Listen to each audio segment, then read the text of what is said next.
SuperTalk Mississippi media production.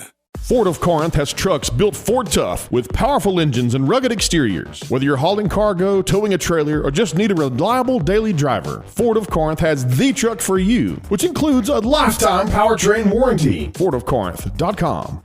This is Gerard Gibert, and thank you for listening to MidDays here on SuperTalk Mississippi. MidDays with Gerard Gibert is on the air. MidDays with Gerard Gibert is powered by C-Spire. Power your home or business with C-Spire Fiber. To learn more, visit supertalk.fm/C-Spire. C-Spire Fiber powers SuperTalk Mississippi.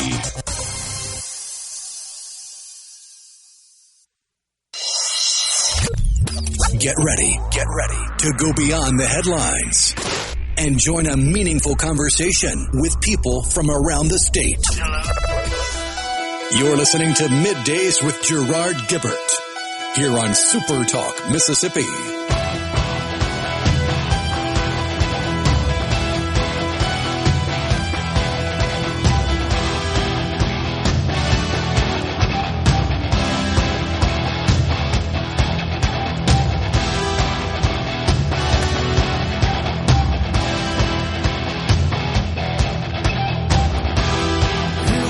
Good morning, everyone, and welcome to MidDays, SuperTalk Mississippi. I'm your host, Gerard Gibert, along with Rhino in the Element Wealth Studio, guiding you through the middle of your day with facts, fodder, and fine music. Morning there, Rhino.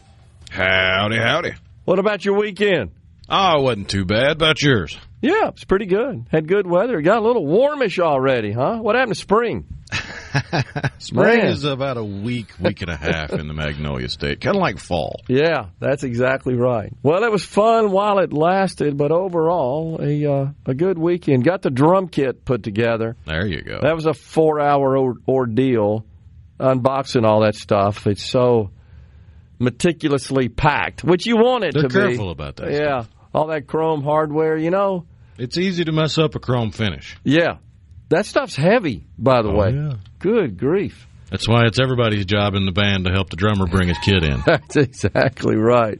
You got to take your stuff and some of the drummer's stuff. That's right. But it took me a while to get everything kind of set to the right levels and tilts and all that sort of stuff. But, you know, the instrument is a lot better than me. I shared it with you this morning. I'm still trying to figure it out. Been 40 years. But it's a lot of fun. So, we're all set here for a big week on MidDays. Where are we going to be Wednesday? We're doing a remote over there at Dancing Rabbit, right? Going to be there all day long. Yeah, that's going to be fun. Looking forward to that. I think all the shows, but good things, right, are going to be on hand.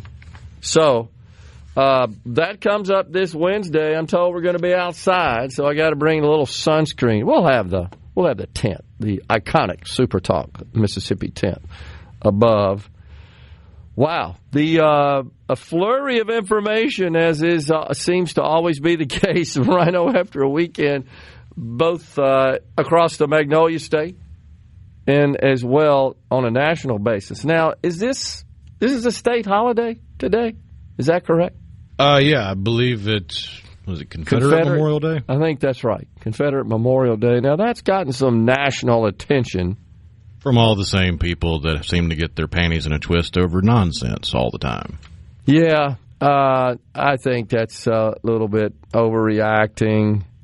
But that's going on today, and that is why I think the roads were a little less congested, and the parking lot seems to have fewer people in it. Maybe that's all related.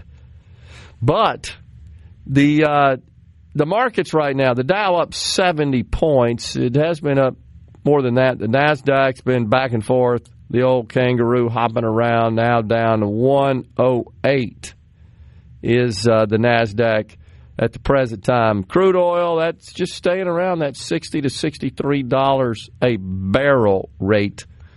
And what else we got? The 10-year. Funny money is back up. Funny money is up. Saw that. If I'm not mistaken, it's now surpassed silver in market cap. Wow. Yeah. been a bunch of money flowing into gold. Man, what's gold now? $3,500 or so. Yeah, Bitcoin at 91,000, and that's because of the so-called flight to safety. Investors kind of shaken up by this very volatile market, the result of the president's Liberation Day tariffs. The CEOs of Walmart, Target, Home Depot met with the president late last week and said if something doesn't break, the shelves are going to be bare. Now, I think that's a bit of hyperbole. They said as early as 2 weeks. Many of these folks anticipating these tariffs, they went and sort of pulled forward their procurement of inventory for resale, and they're sitting on a lot of that in their warehouses. So while it is true that there's disruption in the supply chain. Well, one thing to remember about that, though, they may have tried to plan ahead and order ahead, but even still, if what they are saying is true, and we will be seeing empty shelves, bare shelves, yeah, then either they're exaggerating or they were 100% accurate in their predictions of what they needed to pre-order because we would already be seeing the impact right now. Yeah, because there's been some disruption. And so like I said, I think it's a little overblown. I do think, though, if something doesn't break, there's no doubt China is withholding shipments. They have really put the crackdown on their ports. There's no doubt about that. And there's plenty of video you've seen floating around that pans across the harbors, the ports, that shows all these containers, these vessels loaded down, they ain't going anywhere. And even longshore there, waiting to be loaded up because the ships aren't moving. So China's just a different animal. It's a tough one to crack. I hope we get some breakthrough on a tariff deal, a trade deal with at least one or two of these nations, Japan, North Korea, potentially. They seem to be eager to get a deal done. Certainly more so than China, who just is content to sit on what they got. We shall definitely see when it comes to that. If it endures, could we see the shelves somewhat bare? Yeah, sure. I think that could happen. And it depends on the product. Please tell me we're not going to have another rush for toilet paper. No. I hope that doesn't happen. That just looking back not on unless that, you get the mainstream media pushing the narrative that you're having shortages, which causes people to hoard it. Yeah. I hope that doesn't happen. So, but then again, I do believe the public trust in the mainstream media is precipitously lower than it was in 2020. I think that's absolutely the case. They brought it on themselves. They're kind of worthless as far as what their core function is. Oh, they had a big old pity party and tried to play off all their nonsensical crap they've been spewing for the last 4 or 5 years at the White House Correspondents' Dinner over the weekend. One after another, they got up there on the podium on the stage talking about, we missed it, we messed up, we missed it. No, you lied. You straight up lied to everybody's faces, and now you expect us to believe the lie that you whoopsied. No, you didn't whoopsie. You can't say it's a whoopsie when the president literally has calling cards with your picture and your question on it. It's not a whoopsie. You were taking part in the charade. What about, it's kind of related to this, minority leader in the House, Hakeem Jeffries, and more performative nonsense that gets absolutely nothing accomplished except stroking their little fragile egos. It's just dumb. Senator Cory Booker, they hosted a sit-in on the United States Capitol steps, and they were dressed so cool, weren't they? What's the deal with the black collarless T-shirt, black pants, Jeffries? And, of course, they got all the train seals on the video surrounding the two there with them, accompanying them on the Capitol steps. And he's just going on and on and on about nonsense. They're so devoid of anything even remotely approaching an original thought that they have to LARP like they're back in the late 60s and they're protesting. Yeah, and they are, of course, getting the crowd all fired up about the Republicans' budget deliberations, where they are likely to introduce some cuts to the Medicaid program, and they're just going crazy about that. $880 billion over 10 years is what is part of, included in the framework. Just so remember, and you may have seen there's a popular meme, sometimes it's not even a meme, that's being shared across social media, that the Democrats who voted unanimously in opposition of the measure that kickstarts the budget debate in the House voted against exempting tips of Social Security and overtime from income tax. Folks, that's actually not true. None of that was included in the measure. The measure was simply a framework that said, look, you got this much for tax cuts and this much you need to reduce spending by, plus we want to increase spending on the military and the border. Okay, committees, go to work. So none of those details are included in that measure. It is true that unless that measure that's a resolution that sets the framework is passed, there's no opportunity to actually incorporate those detailed provisions in a final bill for a vote. That's absolutely true. We're stepping aside for a break. Dr. Guy Giesecke and Dr. Mary Taylor from UMC join us at 11:05. Stay with us in the Element Wealth studio. From the This segment of Middays with Gerard Gibert is brought to you by Covington County Hospital in Collins, where your health matters. Now back to Middays with Gerard here on SuperTalk Mississippi.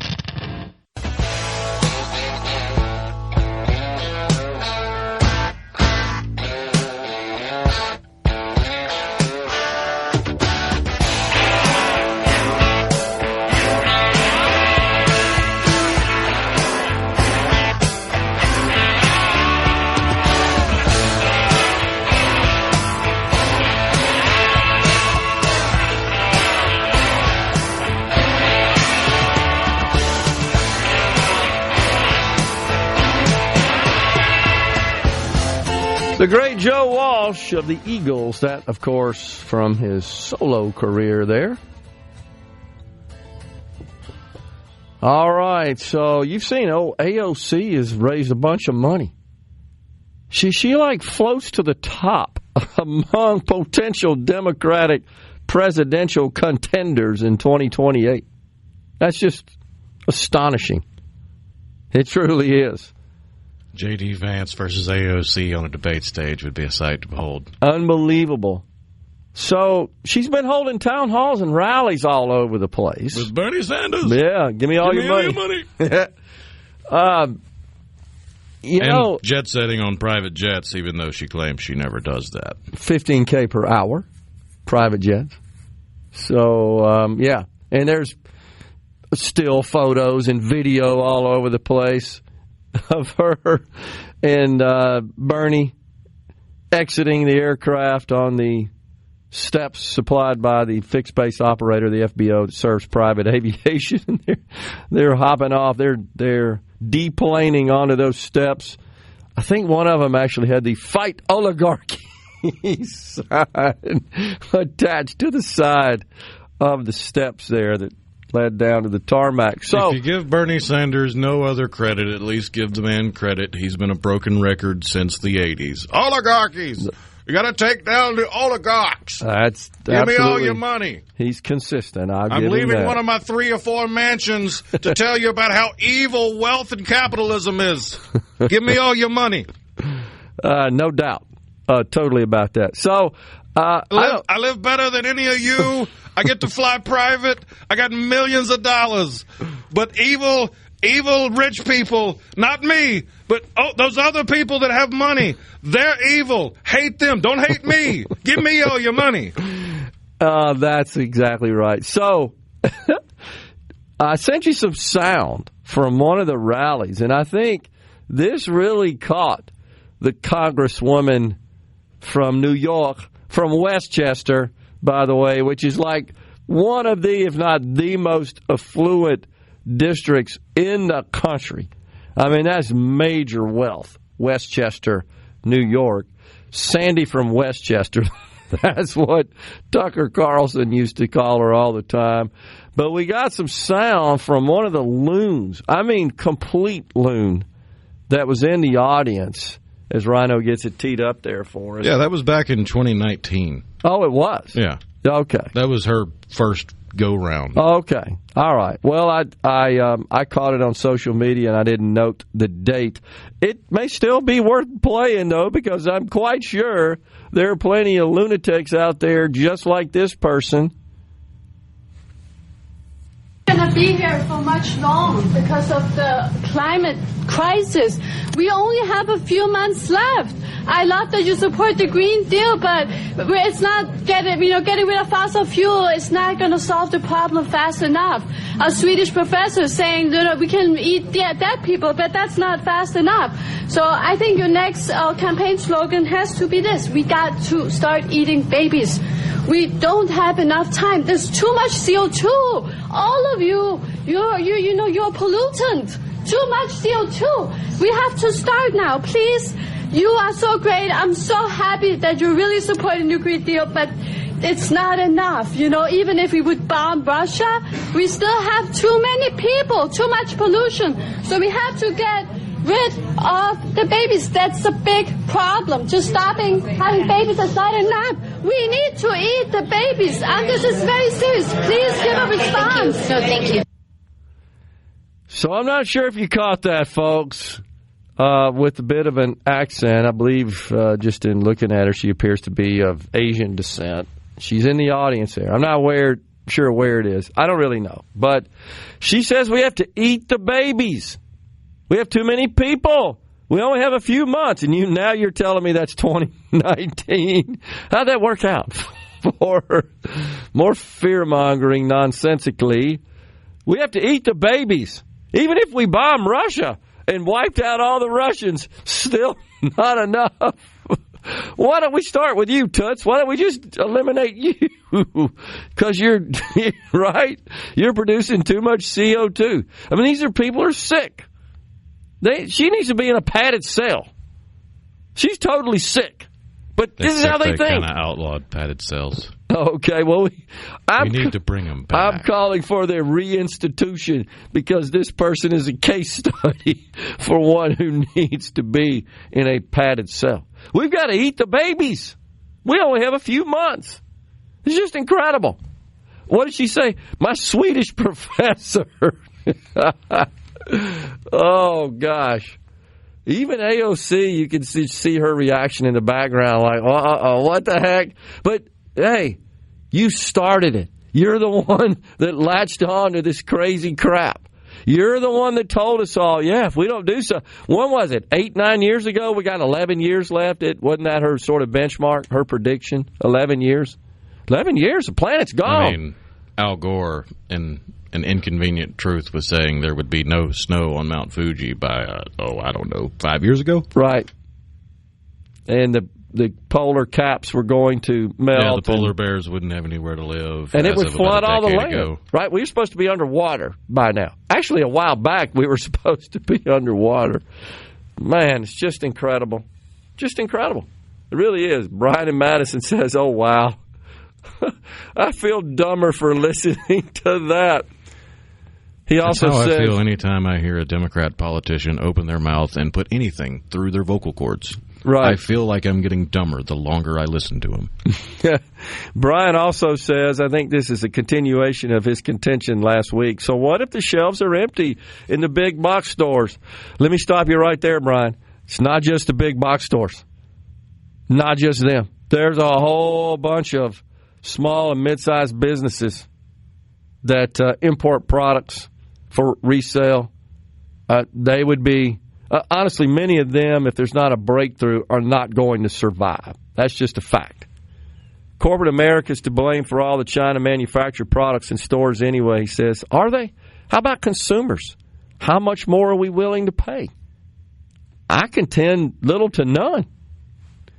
This is exactly what Trump's trying to change, and Americans need to sooner realize that we're going to have to pay a little more for quality American-made products as opposed to the cheap Chinese crap that's usually thrown out after short-term use. You mean like the cars we all drive that are made by American companies?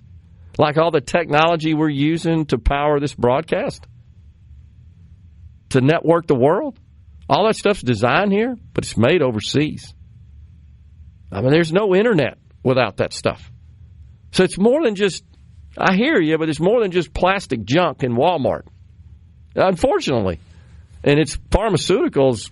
These are American companies that are making their goods over there. Again, they were advised by McKinsey, one of the big consulting firms to the Fortune 50. This was back in the 80s. They created this model. I remember studying it back then. It's like a quadrant form, Rhino, where you would determine, should I outsource that or should I produce it internally? And you know who their first big project was before they came up with that template? Kodak, believe it or not. When that was a viable company, of course. And there was a methodology. Before they eschewed digital cameras. That's exactly right. Didn't think that was going to be anything. They kind of blew it there. But it's McKinsey that said, hey, pharmaceutical companies, you can make these drugs in China for a whole lot less than you can make them here, and you could be more profitable and make pharmaceuticals that people could afford. And that's what's going on there. So we as consumers have to take some responsibility. I thought the whole idea was we're supposed to get prices down. Now you're saying, no, you got to live with higher prices. And I get it. To purchase the American-made products, unfortunately, right now, they're just not substitutes for everything. And so but this has been a long time in the making. It's not a surprise that we're in this predicament. We got a lot of work to do. By the way, Huawei, we were talking about that this morning. They're a technology innovator from China. They make a lot of the world's network infrastructure. They compete with the likes of Cisco Systems. Is innovator the right term? No, they're more of a copier, I guess, than they are anything. But, imitator. Yeah, that's exactly right. How about emulator? There you go. But they now say they're having some breakthroughs with respect to AI chips that are going to compete with NVIDIA, which is a great American company, which, by the way, just announced major investments in Arizona and Texas as well. They're a California-based company. We're stepping aside for a break. Coming right back. Stay with us.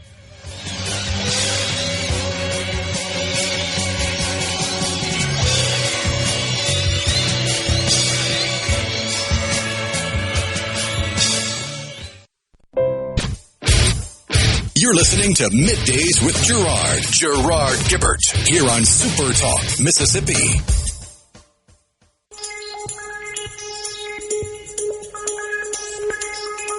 Welcome back, my friends, to the show that never ends. We're so glad you could attend. Come inside, come inside. There behind the glass stands a real blade of grass. Be careful as you pass. Move along, move along. Come inside. The show's about to start. Guaranteed to blow your head apart. Last or short, don't get your money's worth. Radio show, it happened at the Oxy Show. It's about to We're back with you in the Element Well studio. Thanks so much for joining us. This episode of deportations, man, it's really, really something. I mean, the good news there is, we talked about it last week, we're not seeing these videos of these caravans of people crossing the border. And all it took was a president that was serious about enforcing existing law. I mean, we didn't have to pass any new laws. And remember, the Democrats who pushed for some immigration legislation, and we must acknowledge it was a bipartisan bill. There was it Senator Langford, I believe, Rhino, in Oklahoma? He was the main ringleader on the Republican side in the Senate. And this this bill would establish sort of quotas. Remember that? It wasn't really serious about, no, just shut the dang border down. And but that bill didn't get anywhere. And of course, Democrats maintain we had a bill to secure the border, but we couldn't get sufficient Republican support to pass it. No, we don't need any more laws. We already got laws. That was the point. We just need a new president, as was said many times on the campaign trail. Well, that turns out to be true. This president said, yeah, we're shutting the border down, and he took some action as needed to accomplish that and appointed a point person in Tom Homan to execute that strategy, and that's worked quite well. You'd have to say that's been the president's top accomplishment because it was rather immediate. Now, have you seen this, Rhino? There's even some of the immigrants in this country that are applying to leave. Whatever the process is you got to do to make sure they can do so, I guess, in an orderly and legal fashion. But they're sort of, I guess, just eschewing their current status within the country. This is just fascinating to me. And like I said, all it took was a president that was serious about enforcing existing law. We didn't need any new dang laws, despite what the Democrats constantly maintain. Of course, we were talking about old Cory Booker and Hakeem Jeffries up there at the Capitol yesterday. At least they didn't do something silly like call it a hunger strike because they skipped lunch. I forget what that congressman's name was, but he was out on the front steps holding a hunger strike. He hadn't eaten since breakfast, and they had the nurse there with the stethoscope checking his vitals, and he had his shirt open like he was sweating. They were wiping his brow like, oh, my goodness, he's suffering so much for us because he skipped lunch. Oh, my gosh. I just don't think this is endearing the voters to them. Now, there's some news. All the white-haired boomers that are still living in the late 60s are lapping it up. Well, that is true. They seem to be the only people showing up to any of these rallies. And so I will admit it's kind of my generation that is largely responsible for a lot of this mess, and that I think that was just because of sort of the free-for-all we had in the 60s that just turned all those people into flaming liberals somehow. Not really sure how or why, but it's absolutely the truth. And here we are. A serious lack of critical thinking skills and willingness to accept whatever the mainstream media says is the gospel. I'll buy that. I'll absolutely buy that. That's why they still believe everything the mainstream media says and continue regurgitating it, even though if you apply even a modicum of logic, it all falls apart. Yeah. So folks are asking about the name of the driver that ran over the people in Vancouver. I don't know that I've seen the latest on that. You got anything on that? It's that was a tragic situation and just... the latest reporting from CBC was a 30-year-old man named Kai G. Adam. Faces murder charges in connection with the deaths at the Lapu Lapu Festival. Wow.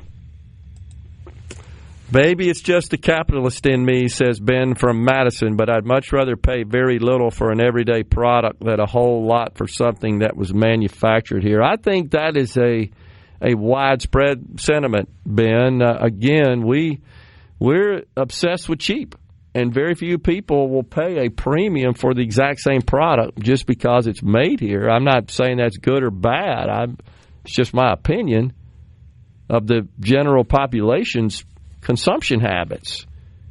I think this is more about national security than it is economics.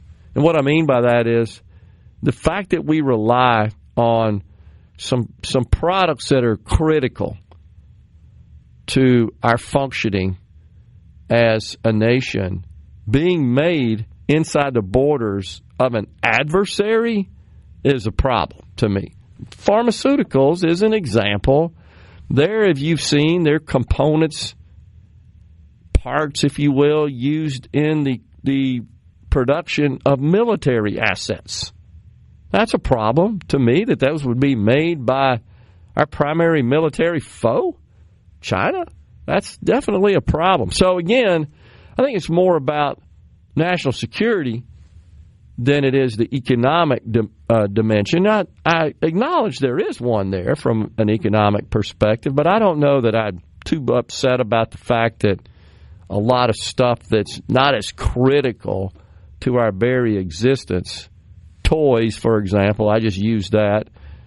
To get serious and kind of put a point on which party actually gives a flip about national security, Trump's first term, it was discovered that an imported transformer, not the kind that you play with, the toys that turn from a truck to a robot, no, the things that are on the poles that keep power running, a transformer imported from China, manufactured in China, was found with a secret back door that would allow China access to the transformer's controls to turn it off whenever they felt like it. And that was discovered in Trump's first term. He put out an executive order stating that power companies should avoid at all costs purchasing their infrastructure from adversarial countries. And what did Biden do when he got back in office? Reverse that order. Yeah. And the other one that comes to mind, you remember there were some orders issued in the president's first term concerning Huawei, the company that makes a lot of this network infrastructure that mainly is used to power telecom networks. So there's kind of a different set of infrastructure that's used to power private networks versus public networks. The infrastructure used, public networks would be those operated by telecom companies, such as the public internet, for example. And all the other telecom systems that power our phones, both landlines and wireless. And the concern was that Huawei was same situation, same scenario you were describing. They were leaving back doors in their chipsets that would make them vulnerable to hacking. And I think we actually had proof that they were, in fact, right? They were, in fact, intercepting that traffic, that data traffic, those bits as they flowed through the chipset. And they were extracting that and storing that back in China in the CCP's data centers, for lack of a better way to describe it. So they to give a little bit of context on that, as if the Chinese ability to just turn off our power with flipping a switch on a computer, if they have access to network data, it's been proven. It's like a decade old now, but they're still working on it, and they're still improving the capabilities. But it's been proven that you can utilize Wi-Fi signals to map the interior of spaces, including where people are. Exactly right. So they not only do they know what the outside of your house or business looks like, now they can have a perfectly three-dimensional relevant map of your interior, where you usually sit and watch TV, where you're usually sitting on your computer or your laptop. They can see you with the Wi-Fi. Which could be used for an assortment of nefarious and malicious purposes. That's extremely valuable information. Yeah, so I want to say that executive order still lives today, that there's a ban on the use of Huawei technology in the critical telecom networks. You know that there was a big power outage across the pond. Spain, Portugal, who else was affected? Maybe France? Yeah, I think France is back up, but I'm fairly certain Spain and Portugal are still down last I checked. So there's some speculation that this is a possible result of Chinese hacking of the power grid, because they probably are using Chinese technology in the maintenance of that grid. I know they were big users and adopters of Huawei technology, and that caused some problems for even American companies that were using the telecom networks, as you do, to publish your data on the internet in those countries. It's a problem. We're stepping aside for a break with Steely Dan bumping us out here. We're coming right back in the Element Wealth studio. Ricky, don't lose that number. Madison. You're listening to Middays with Gerard here on SuperTalk Mississippi.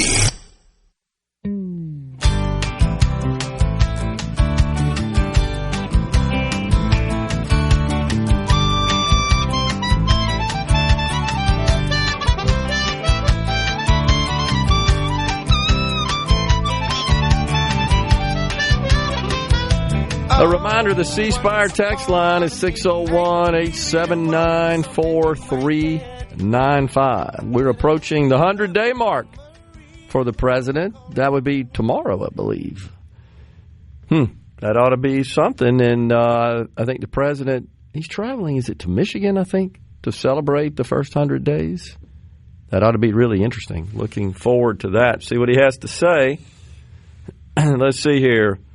On the C Spire text line, Jason Starkville says, do we really need ring pops and silly little plastic noisemakers? I said, do we really need anything but air, water, and food? I mean, who's to decide what we need? I think we should embrace free markets and let people create whatever product service they see fit. And let the market sort it out. I mean, if people don't want ring pops and plastic noisemakers, they won't buy them. But somebody's making that, making money off of it. I can't remember his name. What's the guy's name that came up with Pet Rock? He made $1 million with just a box and rocks. That's true. That's absolutely true. So, but I think it's a bit, to be quite honest, Jason, a bit naive to think that, that's all we're getting. There's a whole lot of stuff that's very critical to our economy that is made abroad. And, again, it's the national security aspect of it that bothers me. When it comes to China, relying on China, they're just unpredictable. They're under the thumb of a communist regime that does not value life. They don't care. That's my concern. I'm not as much concerned about stuff that's made in Canada and Mexico, honestly, that comes across the border, that is produced at a much lower rate than we could produce here. That doesn't bother me as much. I don't really see them as foes, as those who would consider attacking this country. China, on the other hand, unpredictable. They're a wild card. And there's an ocean that separates us, and that's also a big factor. So that's a bit of a problem. I just want to see some resolution. I think the markets want to see that. I think there's a lot of businesses who are nervous about this right now that don't know if they can survive it. They want to see resolution. Consumers want to see resolution. They don't want to see prices of stuff go up. Now, the tariff revenue, by the way, is up. Not a whole lot. But in April, tariff revenue was about, looking like so far at about $18 billion. It was $10 billion in March. Last year, it was roughly 100 under Biden, roughly $150 billion. So we're on a run rate of $250 billion this year. I mean, that's a lot of money, but honestly, guys, when you got a $7 trillion budget, it's not a lot of money. It's not enough, as the president has been suggesting. He said that over the weekend. This would be great if it would work mathematically, but color me skeptical. And that is, we're going to replace the income tax with tariffs, tariff revenue. Well, the income tax, just the individual income tax, generates about $2.6 trillion a year. So presently, tariffs are generating about 10% of that. We import about $3 trillion a year. So in order to replace the income tax, just the personal income tax, not even talking about corporate, but to replace the personal income tax with tariff revenue, we would have to have roughly 90% across the board tariffs. Everything that comes into the country would have to be tariffed at 90% in order to produce an equivalent. And the reality is, if that should happen, the price of those goods would go up so astronomically, people wouldn't buy them. And if people don't buy them, well, then it's not going to produce the revenue. So we would have to continue to purchase at the same level, even with a 90% increase in those goods that we import, to eliminate the income tax, which would honestly benefit wealthy people more than anybody because they pay most of the income taxes. So those households that pay no income taxes, which is roughly half in the country, the effect to them would be an increase in the price of everything they buy. They wouldn't receive any savings from eliminating the income tax because they don't pay any. That's about half the country is the way it shakes out now. So the current, just for argument's sake, the current tariff rate on average is about 22%. So we're talking about a substantial increase, about fourfold roughly, to get to that same level. But it is an interesting concept. But if the goal is to repatriate manufacturing, which I think it should be, well, then there won't be any tariff revenue because we'll be making stuff here. And you also keep in mind the people who pay tariffs are American importers, not the other countries. We don't collect from them. We collect from American importers. Albertsons, by the way, said, hey, suppliers, don't raise your prices due to tariffs without a 90-day warning. Coming right back with Dr. Guy Giesecke and Dr. Mary Taylor. Stay with us. Of Middays with Gerard Gibert is brought to you by the Mississippi Business Journal. Visit msbusinessjournal.com. Scott Coopwood, publisher and president. Get ready to go beyond the headlines and join a meaningful conversation with people from around the state. You're listening to Middays with Gerard Gibert here on SuperTalk Mississippi.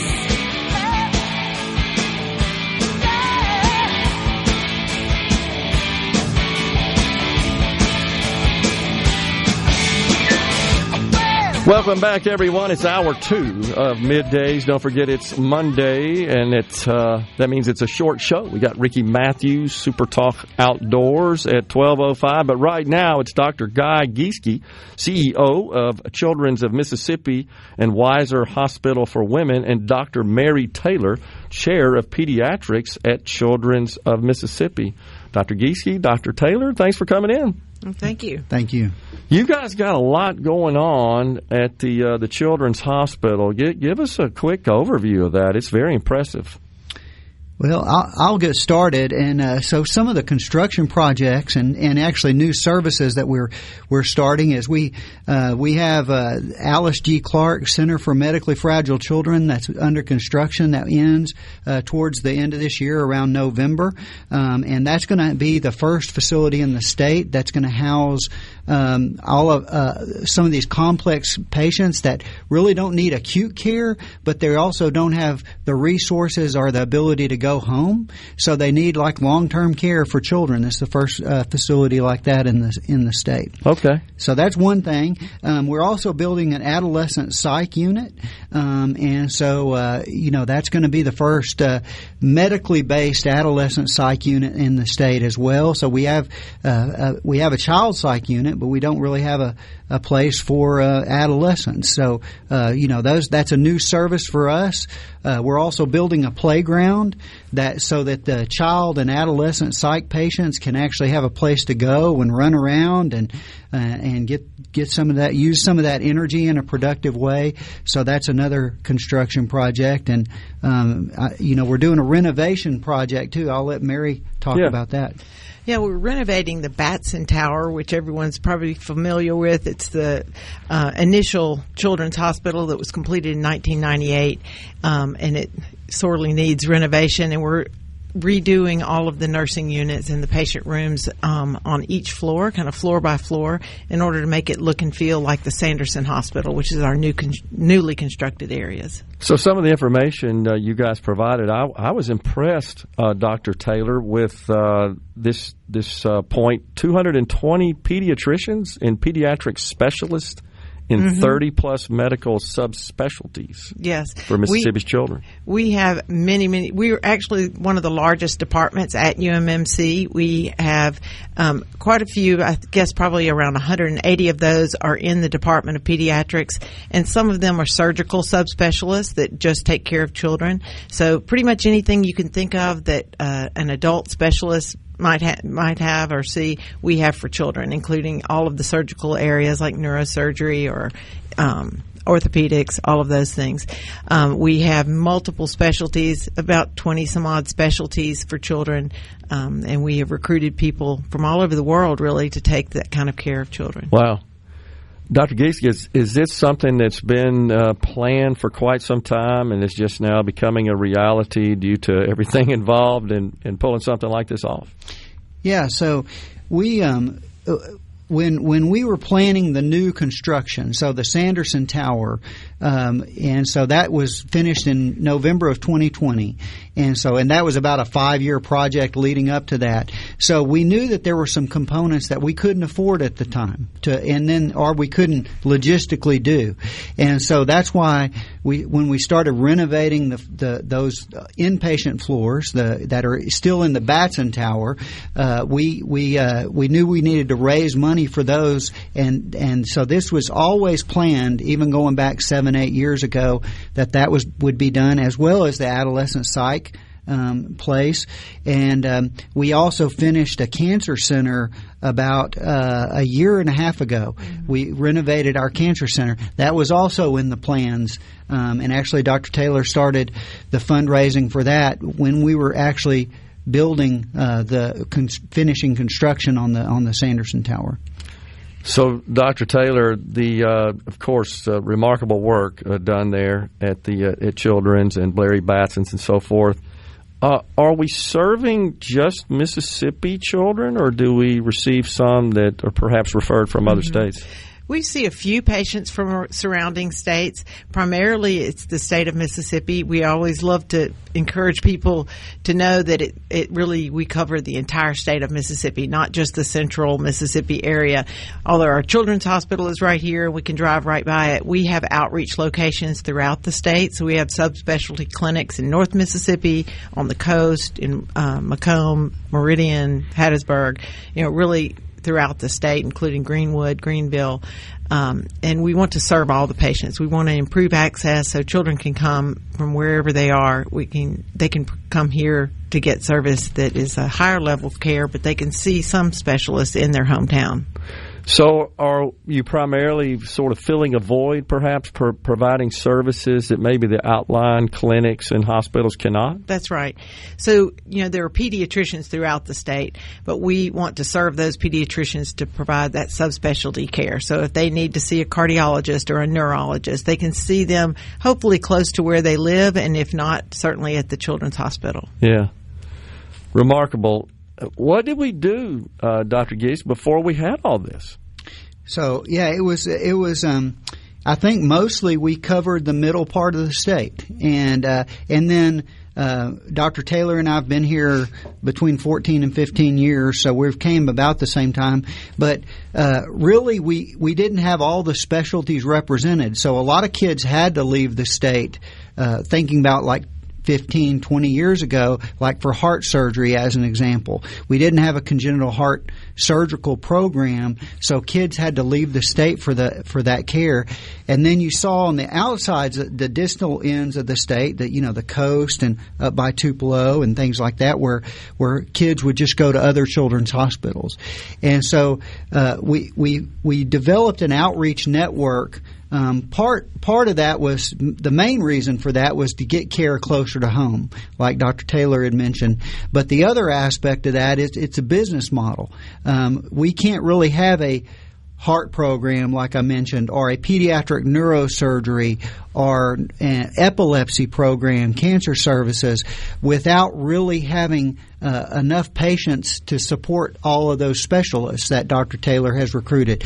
So we've really had to support and get referrals from the whole state to support all of those things so that kids don't have to leave the state. So it's really serving two purposes. How difficult a task is it, Dr. Taylor, to recruit some of these specialists, which I'm sure are in high demand across the country? Right. Many of them are in very high demand, and there are some of the specialties that we're really just grossly under represented throughout the country.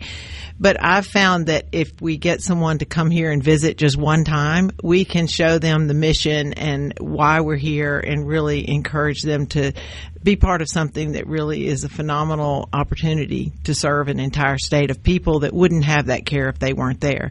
So people are really drawn to that, drawn to the mission, and drawn to be able to serve other people in that way.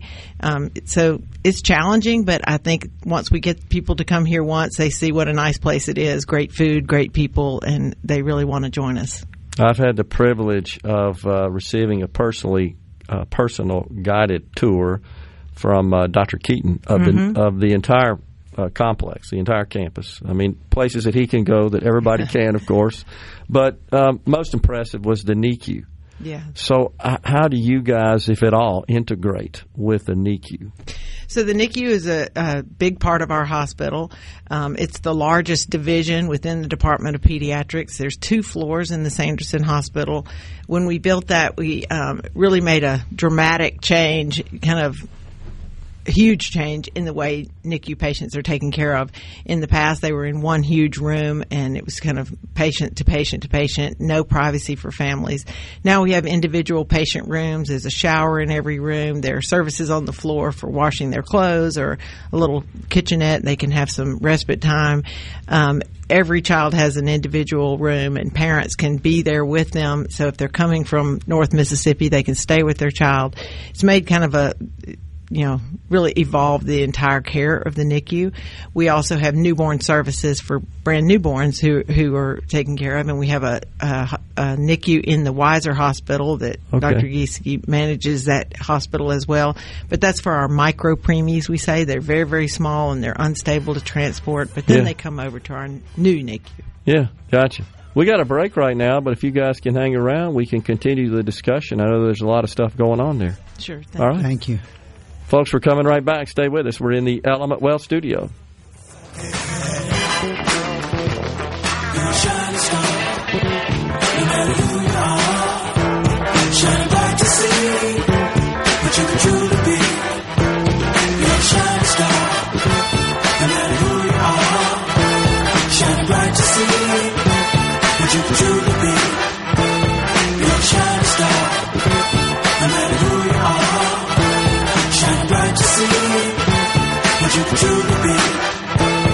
Shining star for you to see what your life can truly be.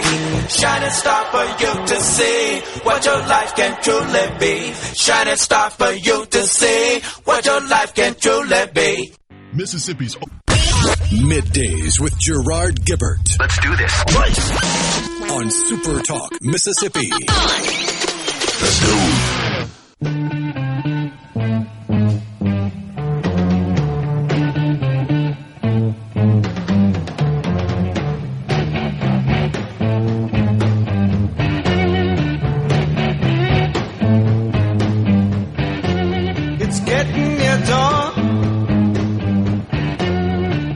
Close the tired eyes. I'll soon be with you, my love. Welcome back, everyone. It's Middays. We are in the Element Well studio with Dr. Guy Giesecke and also Dr. Mary Taylor there from the University of Mississippi Medical Center, focusing on the Children's of Mississippi, Weiser Hospital for Women, and Dr. Taylor is the chair of pediatrics at Children of Mississippi. So, Dr. Taylor, I keep seeing reports about our population being unhealthy, and that, of course, includes our children. Mm-hmm. And I know that we don't fare so well with respect to birth and delivery and then even postpartum issues. Mm-hmm.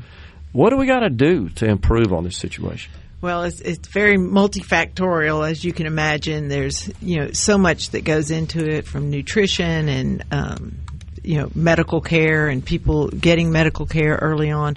We do a lot with education of our families, working with new parents, working with other departments like the Department of Obstetrics, and work on research projects for newborns and talk about breastfeeding initiatives and things like that. We do all kinds of things in those areas to try to make a little bit of an improvement in our newborn outcomes.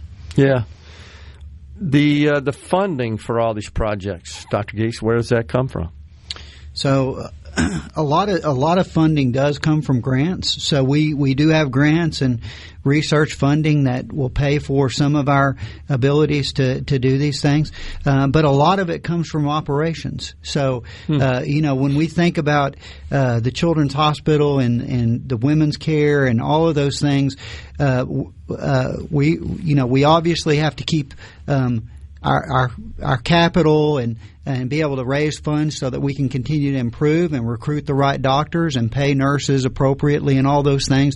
But we also want to improve the health of the population of Mississippi. So not everything is completely related to a business return on investment, because we feel like it's important to have prenatal care and breastfeeding instructions and all of those things that sometimes can help with newborn outcomes.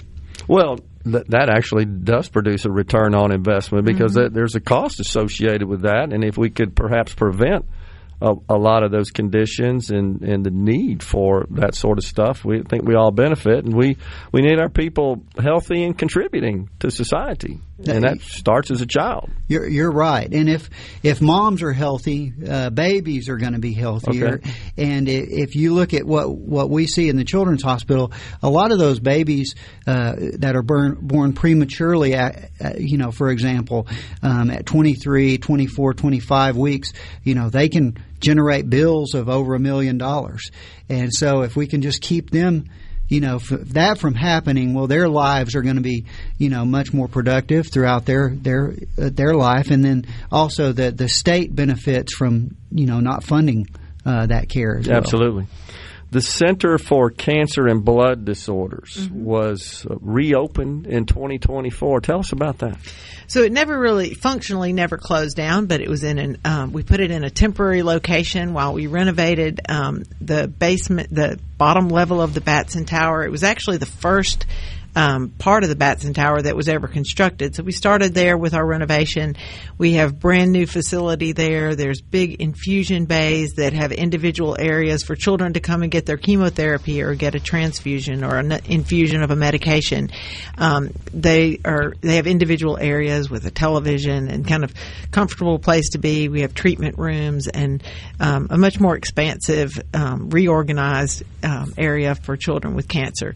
We participate in all types of cancer research through the Children's Oncology Group. And so if a child has cancer in Mississippi, they're getting the exact same care they would get anywhere in the country.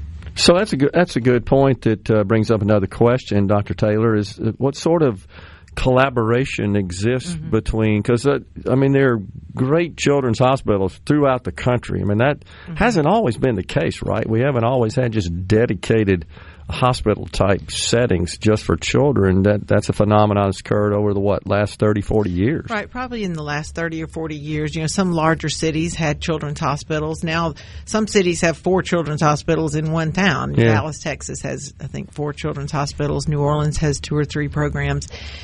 We have the one children's hospital for our entire state, but we want that hospital to have all of the services that any hospital in this country would have. If there's something we can't provide, which there are very, very few things, we collaborate with other hospitals. So if children need a liver transplant, for example, we would collaborate with another hospital and send them there. Sure. If there is a cancer treatment that maybe is on a protocol that we do not have, we'll collaborate with places like St. Jude and work with them. So, we have relationships with those hospitals, and we want to compare ourselves to those hospitals, and we hold ourselves to their standards. So, I think anyone in Mississippi should be able to get the same care they would get anywhere in the country. I got you. So, what's on the horizon, Dr. Giesecke? So I think all of these construction projects, those are going to get us to a new level. Our cancer program is already there, but our long-term care facility, our adolescent psych, behavioral health expansion, our renovations of our floors.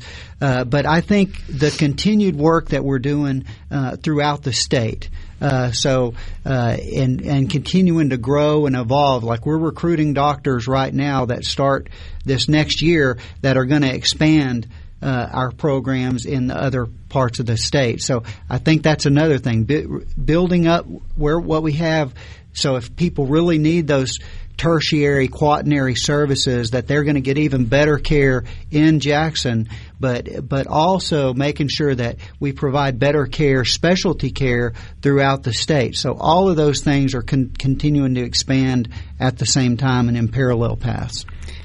I refer back to my tour. The one thing that impressed me so much, Dr. Taylor, is dealing with sick children is especially hard. I mean, it's kind of an anomaly. You don't think about children being sick. We think about it as we get older. Right. We tend to need more medical treatment care. But it's a huge stress burden on the entire family. And, of course, you've got a child that could be suffering. But the thing that I noticed is the staff, their positive attitude about this. Yes, that's right. And just a spring in their step. How do they do it? Well, I think the mission, why we're here, is just critical. Every person who works there, we take a lot of pride in hiring people that want to take care of children as if it's their child or their grandchild or their niece or nephew. We really put an emphasis on that, and people providing care that they would want to have. And I think, people love being part of taking care of a child and helping them get to their full potential and helping the families get through probably their worst circumstance they've ever been in.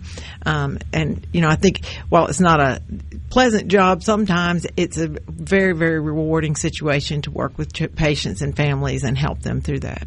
Yeah, it's absolutely got to be. But I just want you to know, I observed that, and you got to be wired a certain way to deal with that. Know what you're coming into every single day. True. You're dealing with sick kids, and that's just a hard situation to, I guess, manage. And you got to have a certain kind of mindset to deal with that. Dr. Gies, what about any integration with the Department of Health? Dr. Dan Edney's been on the program many times. He's just passionate about the health of Mississippians more than just the care of those that are sick. Do you guys work with them in any way? Yes, it's not a tremendous amount of direct work, but obviously a lot of things that they're involved in, we try to support. So if they're putting, in expanding mental health services throughout the state, making sure that we're seen as a referral source for that. Same thing with any kind of public health issues that are going on, making sure that our physicians are involved as expert support for those things that are related to kids, but also just the state infrastructure for health. We are for children, the ultimate, where people come if there are issues. So we truly see ourselves as part of the Department of Health in terms of their scope of services. Yeah. Dr. Taylor, is there any sort of public policy you'd like to see us adopt here in the state of Mississippi with respect to health, and specifically children's health? Mental health is a big one. Mental health is a huge one. We have gotten support from our state to build the adolescent psych unit, which is a critical function for our adolescents in the state of Mississippi. So that will serve people aged 13 to 17, which desperately need inpatient care for mental health, and we're trying to expand those services. Gotcha. Dr. Guy Giesecke and Dr. Mary Taylor have been our guests here on Middays in the Element Well studio. They're from the University of Mississippi Medical Center, talking about children's health and all the great things going on at UMC. Thanks for coming in. Thank you. Thank you. Appreciate it. We're coming right back, folks, in the Element Well studio. Stay with us.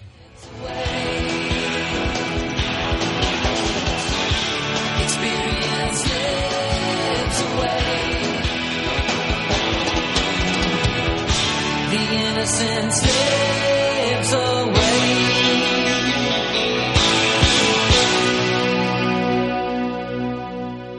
From the Seabird, Middays with Gerard Gibert. It is on SuperTalk Mississippi.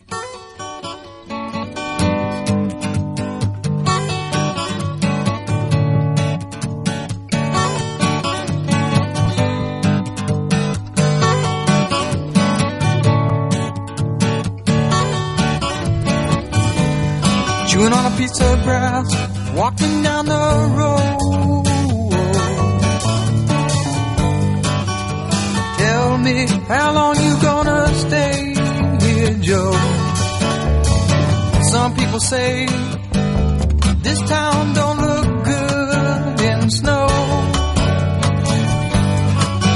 You don't care, I know. Jerry Beckley, Dewey Bunnell, America. It's Willie Leacox, by the way, on the drums. He passed away in 2014. Yep, that's it. Ventura Highway out there in California. I've been on it before. It is beautiful. It's pretty neat. It's just crazy place out there. It's the only problem. Oh, gosh. What else we got here on the C Spire text line? That's 601-879-4395. Let's see. Here we go. I would hope, like you were talking about, more competition would come in to help out with the diversity of things that you could get.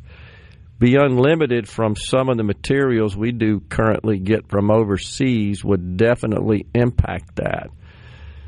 I was just commenting that I think there's a threshold that people are willing to pay, and it ain't very high for American-made products. But when you think about replacing the income tax with tariffs, you'd have to have a 90% tariff, just dollar for dollar equivalents, and that's assuming we would still consume at the same rate imported goods as we do now at 90%. I don't think that would be the case. And also keep in mind, that just replaces the current revenue, still produce a $2 trillion plus deficit. That's what we're on a run rate for this particular year. And so this person said 90% question mark, only if it was considered a fair price of goods. Well, assume it's the same exact product you buy today, but you're going to now pay 90% more.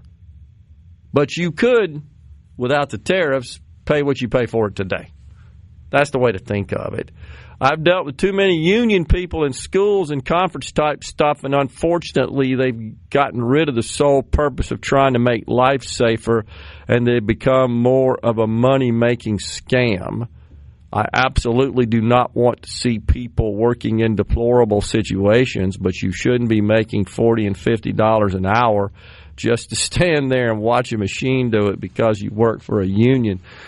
Yeah, and there are some unions, I agree with you, and there are some unions that have incorporated in their agreements with their employer that they can't automate certain functions. The one that comes to mind that got a lot of attention not so long ago was the longshoremen, because the rest of the world has totally automated their operations at ports, but these longshoremen unions, who are extremely closed and egregious, have negotiated with their employers. No, you can't get more productive.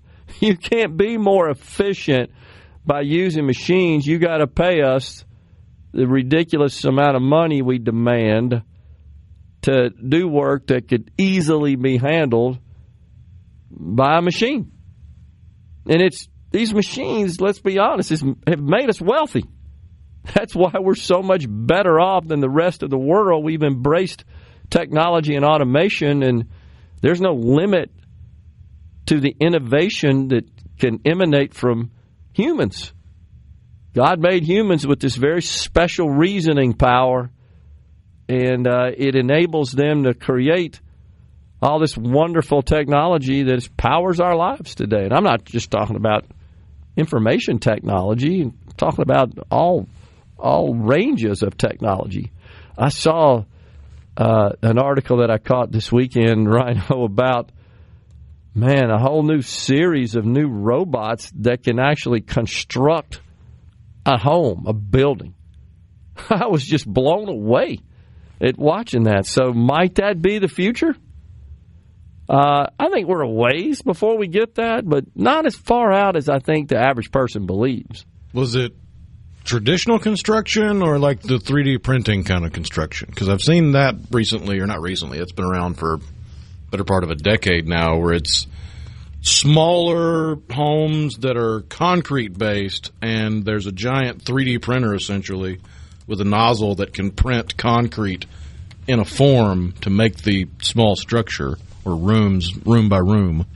Yeah, I mean, primarily the technology, it's in its infancy, is more sort of prefab 3D sort of stuff. But this company, by the way, is called Lightspeed, and they are located in the Midwest of our country.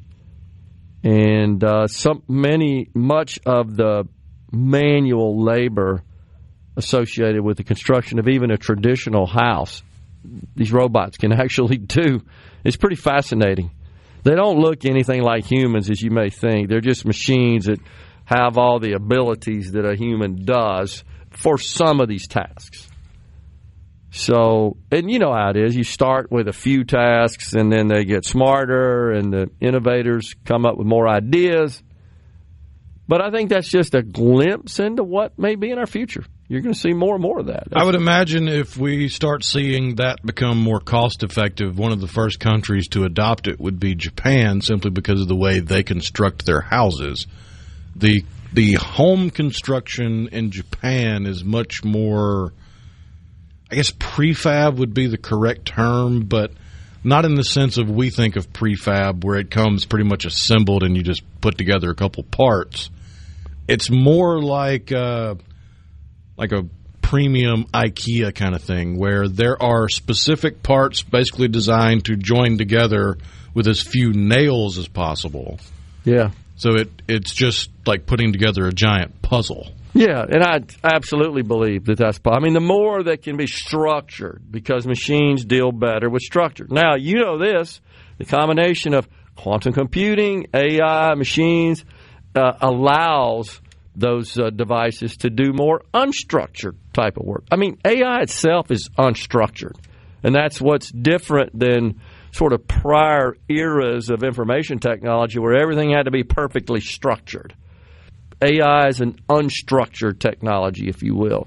It's because we have this enormous compute power and storage ability that allows it to act in an unstructured fashion immediately. You don't have to wait for a bunch of stuff to be assembled a certain way to analyze it. On the C Spire text line, I like to show but don't lie and scare people. A 90% tariff does not mean 90% higher prices. The tariff is a small portion of goods cost. Well, I don't think I was being disingenuous about that. Products that are 100% made abroad would go up by 90%, assuming that it all got passed on. So, yeah, I agree that there are a lot of products that we consume. In fact, the vast majority of them are not 100% made abroad.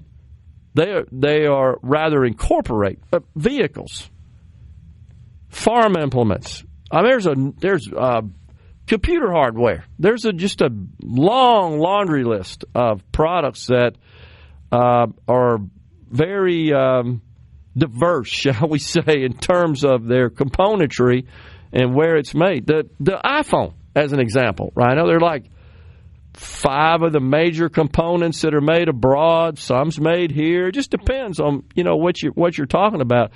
But the tariffs on there, again, if they're passed on, would be incorporated and passed on as a price to the consumer. I think to suggest that they wouldn't be, and I agree, 90% is ridiculous in that nobody's going to buy almost anything that's 90% more. I'm just pointing out that a 90% tariff would be required to equate to, assuming the imports remain at the same level, to equate to the amount of income tax, personal income tax, not corporate income tax, not Social Security, Medicare, just the personal income tax that is collected in this country. So, no scaring. I'm not trying to scare people. I'm just doing math. That's all. And it just depends on the product. There's some vehicles, American-made vehicles. You've seen this, Rhino, that are anywhere from 10% foreign elements, components, parts, to 80-90%. Just depends on the vehicle. There are very few, if any, that are 100% American. None as of the last report. Right. That's what I thought. 'Cause it's all tracked. Yeah. So, and there are reports from the automobile industry that there's kind of a rush to go get those purchases in before stuff goes up because they're all announcing price increases. So, again, I think the best thing that could happen is that the leverage that Mr. Trump is applying here with respect to this market being the largest for consumers purchases in the world to get these other countries to come to the table and negotiate fair deals. That's the best thing that can happen as soon as possible for all involved, all parties involved. We're stepping aside for a break. The final segment on this Monday on Middays is up next.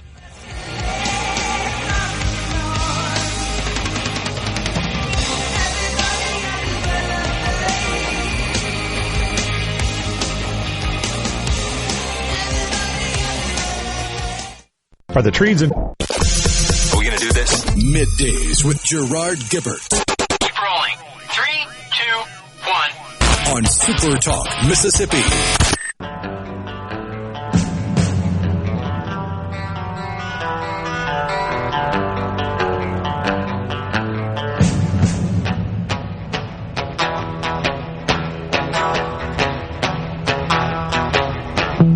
It's absolutely true that Ross Perot warned that NAFTA would create that sucking sound. Remember that? And lots of American manufacturing would seek lower cost production in Mexico and Canada, in particular in Mexico. And it's been a bit of a boon for Mexico. It's given them a place for their people to go to work. It's factories that are owned by American companies. But that did leave a vacuum here, there's no doubt. So, should we have kept tariffs in place? My fear is that a lot of these companies were headed for economic demise just because they couldn't sustain the cost model in this country, as somebody was saying earlier, with the union negotiations and their demands were just breaking these companies. That's why they sought much lower cost labor outside of the country. I think the good news now is that they have an opportunity to repatriate that manufacturing without the need for all these people. And that would be a win-win in my view. We'd get all kinds of investment inside the country. There would be jobs created, no doubt, but there would be a lot of jobs created. Do you think about it, Rhino, with the folks involved in creating all the technology and installing it, maintaining it in the factories? I just don't see the factory as it would have been, say, 40, 50 years ago, being jammed up with people standing shoulder to shoulder doing certain tasks that will be totally automated. I think that's the difference in my view, and that's a good thing. So it could be a tremendous stimulant for all the above. And you think about just physical facilities and factories around the landscape and the revenue generated from that and all the economic outgrowth as well is tremendous. So hopefully that will be the result. Now, also keep in mind, if that happens, then there won't be any tariff revenue. So if these companies do repatriate, they obviously won't be paying tariffs on the goods that they're importing. And so that needs to be factored into any consideration of tariff revenue in the budget.